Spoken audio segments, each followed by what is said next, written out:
സുകുമാരൻ നായർ ഈയിടെ പറയുന്നത് കേട്ടു സുരേഷ് ഗോപിയോട് ഇവര് സപ്പോർട്ട് ചെയ്ത് ഒറ്റയാളും ജയിച്ചിട്ടില്ല. മണിയിൽ നിന്ന് ചില സീറ്റുകളൊക്കെ CPM പിടിച്ചെടുക്കുന്നു എന്ന് കേൾക്കുന്നുണ്ട്. ചിലതൊക്കെ അവർ മാറി ചോദിക്കുന്നു. നമസ്കാരം.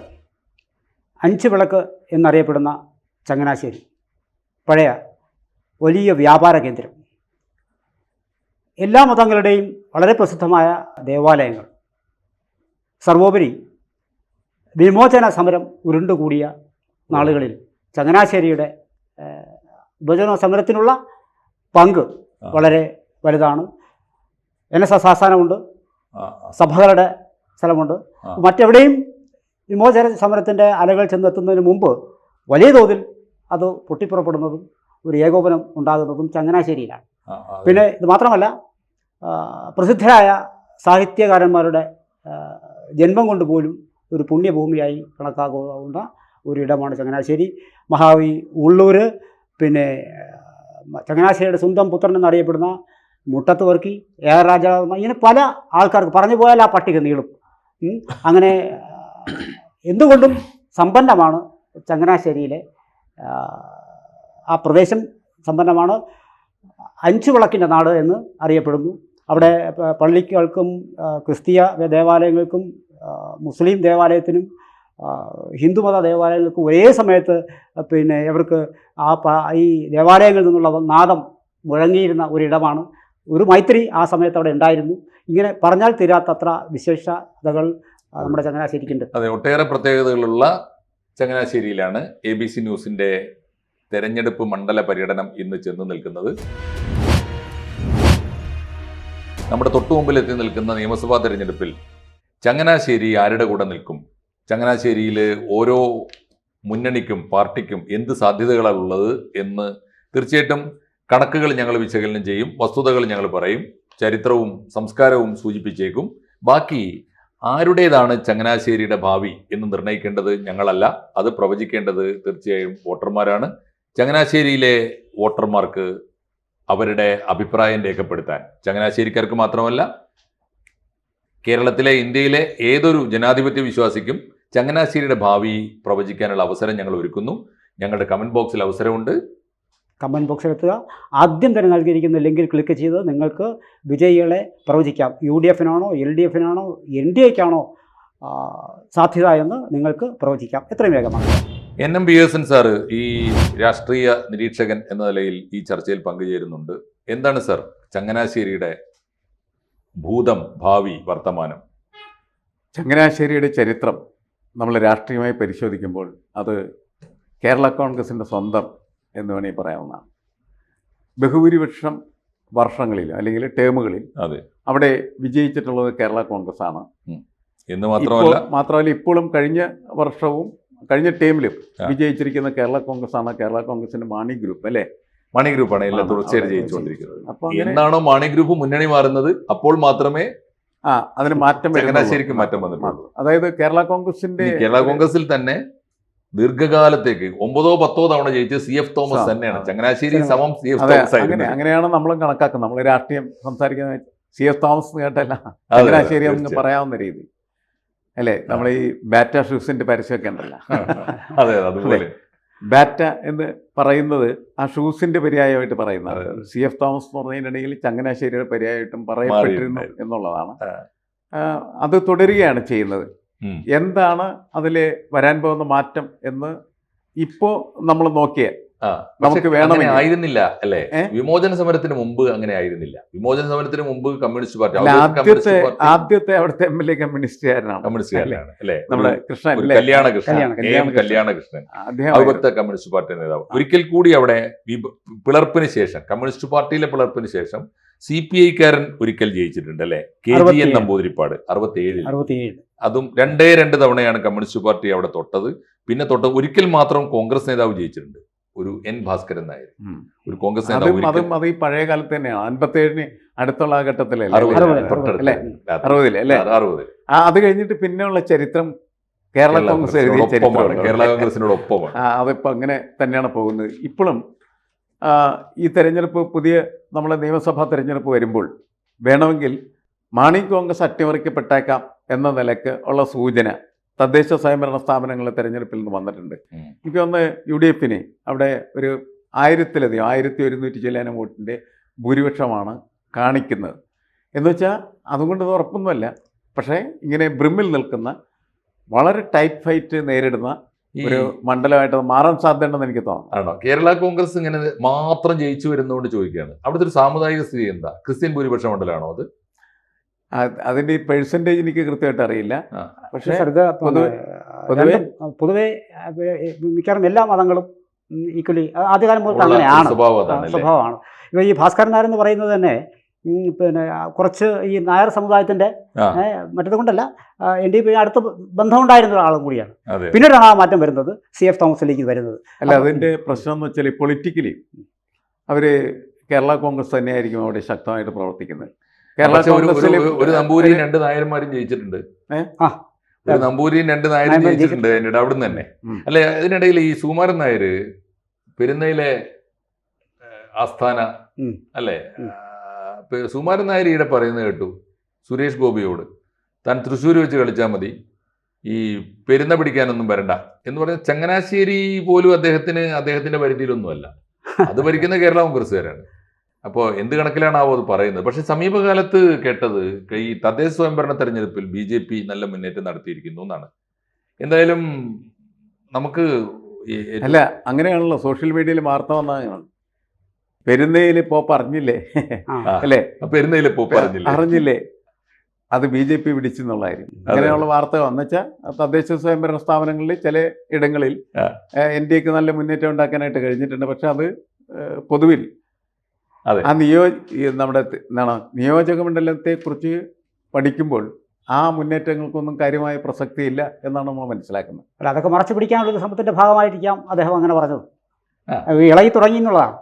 അതെ, ആ ഒരു അർത്ഥം ഉണ്ടായിരുന്നു അല്ലേ? മാത്രമല്ല സാംസ്കാരികമായിട്ട് ഈ പറഞ്ഞ സ്ഥലം പെരുന്നയുടെ ആസ്ഥാനം, മന്നത്തിന്റെ ആസ്ഥാനം, ഈ വിമോചന സമരത്തിന്റെ ആസ്ഥാനം, അങ്ങനെയാണല്ലോ. മന്നം ശങ്കർ ബാഫക്കി തങ്ങൾ എന്ന മുദ്രാവാക്യം മുഴങ്ങിയിരുന്ന ഒരു സ്ഥലം കൂടിയാണത്. പിന്നെ ഒരു പ്രത്യേകത ഉള്ളത്, ഇപ്പോൾ സാംസ്കാരികമായിട്ട് സാറ് പറഞ്ഞല്ലോ, ഇപ്പോൾ ഉള്ളൂരിന്റെ നാട് എന്ന് പറയുമ്പോൾ അതിൻ്റെ ഒരു കൾച്ചർ ഉണ്ടല്ലോ, ഉമാകേരളത്തിന്റെ ഒക്കെ ഒരു നാടുണ്ട്. അതോടൊപ്പം തന്നെ മുട്ടത്ത് വർക്കിയുടെ നാട് എന്ന് പറയുമ്പോൾ ഈ ജനപ്രിയ സാഹിത്യത്തിന്റെ, നമ്മൾ പൈങ്കിളി എന്ന് വിളിച്ച് ആക്ഷേപിച്ചിരുന്ന മലയാളിയെ വായിക്കാൻ പഠിപ്പിച്ച ഒരു എഴുത്തുകാരനാണല്ലോ മുട്ടത്ത് വർക്കി, അദ്ദേഹത്തിൻ്റെയൊക്കെ. അപ്പോൾ ഇത് വളരെ അല്ലെ, ഈ പൈങ്കിളി എന്നൊക്കെ പറഞ്ഞ് നമ്മൾ ആക്ഷേപിക്കണം എന്ന് പറഞ്ഞാൽ അതൊരു പ്രത്യേക കാഴ്ചപ്പാടിന്റെ അടിസ്ഥാനത്തിൽ മാത്രമാണ്. നമുക്ക് തന്നെ പൈങ്കിളി നമ്മളെ വായിക്കാൻ പഠിപ്പിച്ചത് മുട്ടത്ത് വർക്കിയെ പോലുള്ള. മാത്രമല്ല ഈ മലയാള മനോരമയുടെ ഒരു വായന മിക്കവാറും അടുക്കളകളിലേക്ക് പോകുന്നത് ഈ പൈങ്കിളി സാഹിത്യത്തിലൂടെയാണല്ലോ ശരിക്കും. പക്ഷെ അത് ഈ അടുക്കളയിലെ സ്ത്രീകളെ വായിപ്പിക്കാനായിട്ട് പ്രേരിപ്പിച്ചു എന്നുള്ളതിൻ്റെ പേരിൽ അത് അങ്ങനെ മോശമായിട്ട് നമ്മൾ കണക്കാക്കേണ്ടതില്ല. ആരെങ്കിലും ഇപ്പൊ ആർക്കും വായനയില്ലാത്തൊരു കാലമാണ്.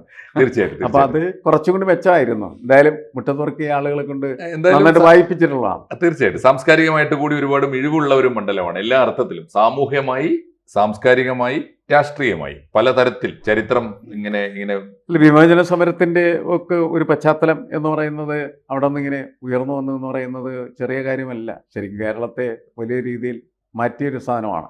നല്ലതോ ചീത്ത എന്നുള്ള മറ്റൊരു വിഷയം. പക്ഷേ നമുക്ക് വലിയ ചേഞ്ച് ഉണ്ടാക്കിയ ഒരു സംഭവമാണല്ലോ. അതൊക്കെ സൃഷ്ടിക്കപ്പെട്ട ഒരിടം എന്ന നിലക്കൊക്കെ അതിന് പ്രാധാന്യം കൂടുതലാണ്. തീർച്ചയായും. പക്ഷേ ഞാൻ കാണുന്നത് ആ നിയോജക മണ്ഡലത്തിന്റെ പൊതുസ്ഥിതി എന്ന് പറയുന്നത് കേരള കോൺഗ്രസ് നിയോജക മണ്ഡലം എന്ന നിലക്ക് മാറിപ്പോയല്ലോ. അതെ.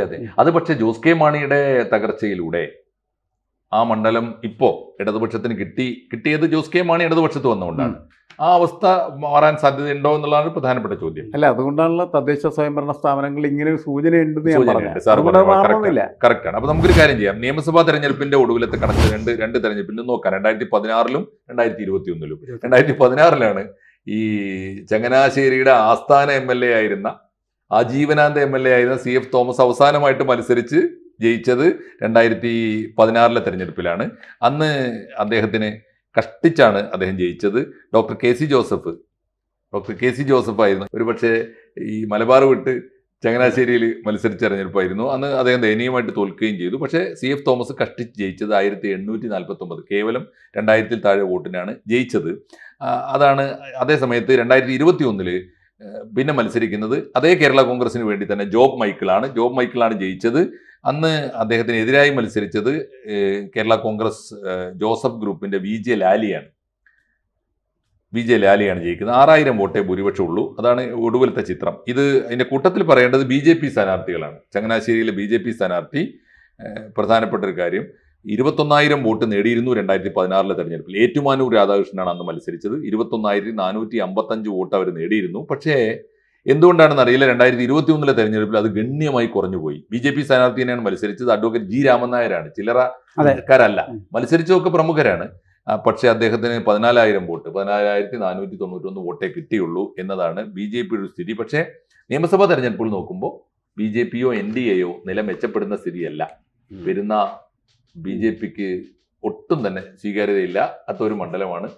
സുരേഷ് ഗോപിയോട് ഒന്നും കാണാതെയല്ല അദ്ദേഹം. അതെ, BJPക്ക് അവിടെ ഈ ഒരു നിയമസഭാ തെരഞ്ഞെടുപ്പിൽ NDAക്ക് കാര്യമായിട്ടൊന്നും അതിനകത്ത് ചെയ്യാനില്ല എന്ന് തന്നെയാണ് എന്താണ് ലോക്സഭാ തെരഞ്ഞെടുപ്പിന്റെ കണക്ക്? ലോക്സഭാ തെരഞ്ഞെടുപ്പ് ഇത് കോട്ടയം ജില്ലയിലാണ് എങ്കിലും ചങ്ങനാശ്ശേരി ഇത് മാവേലിക്കര ലോക്സഭാ മണ്ഡലത്തിന്റെ കീഴിലാണ് വരുന്നത്. ആണോ? മാവേലിക്കര ലോക്സഭാ മണ്ഡലത്തിന്റെ കീഴിലാണ് വരുന്നത്. കോട്ടയം ജില്ലയിലാണ്.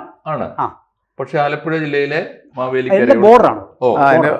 ബോർഡറുകളാണ്. അതാണ് സെക്ഷൻ വരുന്നത്. ഇവിടെ നിന്ന് PK വാസുദേവൻ നായർ, R. ബാലകൃഷ്ണപിള്ള, പിന്നെ PJ കുര്യൻ, ചെന്നിത്തല ഇവരൊക്കെ ഇവിടെ നിന്ന് ജയിച്ചു പോയിട്ടുണ്ട്.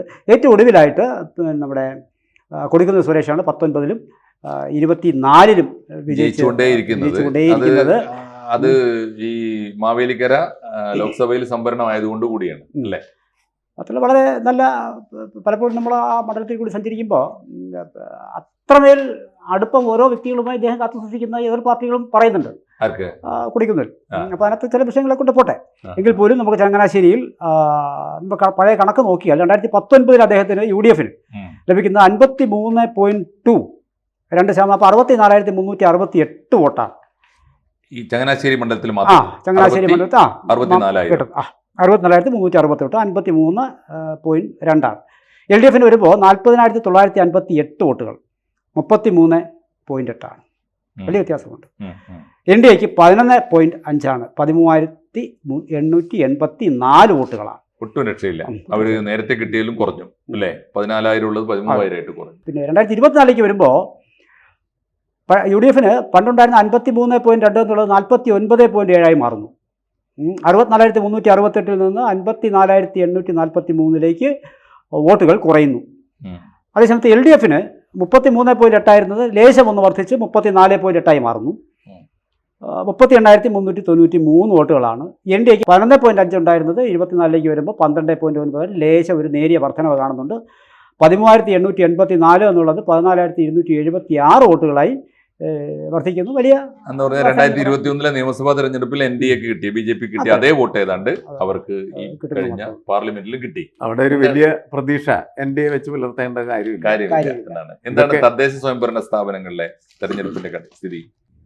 ഏറ്റവും കൂടുതൽ ലോക്കൽ ബോഡി ഇലക്ഷൻസിൽ ചങ്ങനാശ്ശേരിയിൽ UDFന് 46,910 വോട്ടുകൾ, 45,720 LDF. വലിയ വ്യത്യാസം അവിടെ ഇല്ല. 19,094 NDAക്കുള്ളത്.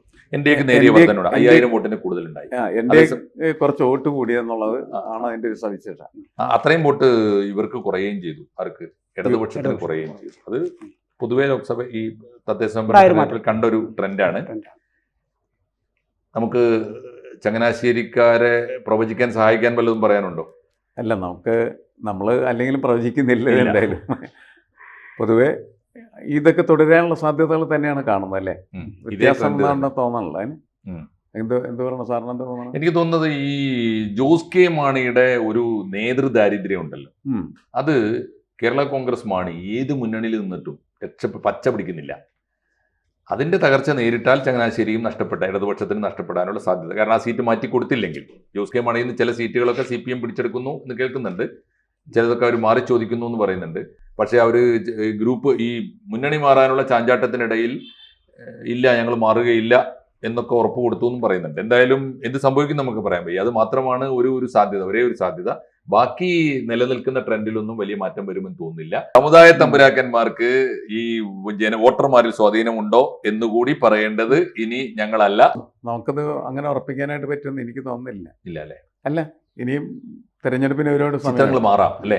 ട്രെൻഡ് മാറാം. മാത്രമല്ല ഇവർ രണ്ടുപേരും അല്ലേ ഇവർ രണ്ടുപേരും എങ്ങനെയാണ് നമ്മുടെ കേരളീയ തെരഞ്ഞെടുപ്പുകളെ സ്വാധീനിക്കണമെന്ന് ഉള്ള കാര്യം ഒരു സംശയകരമായിട്ടുള്ള അല്ല, ഒരു പ്രസ്താവന കൊണ്ട് മാത്രം വോട്ട് കിട്ടുമോ? കേട്ടില്ല. അല്ല അതുകൂടി സാർ പറഞ്ഞ പോലെ അതുകൂടി തെളിയിക്കപ്പെടുകയാണ്. അതുകൂടി തെളിയിക്കപ്പെടും. ഇത്ര അത് പക്ഷെ പലവട്ടമായിട്ട് തെളിയിക്കപ്പെട്ടാണ്. അല്ല ഇത്രയും അടുത്ത് നിന്നിട്ട് ഇവര് സപ്പോർട്ട് ചെയ്ത് ഒറ്റയാളും ജയിച്ചിട്ടില്ല. അല്ലേ?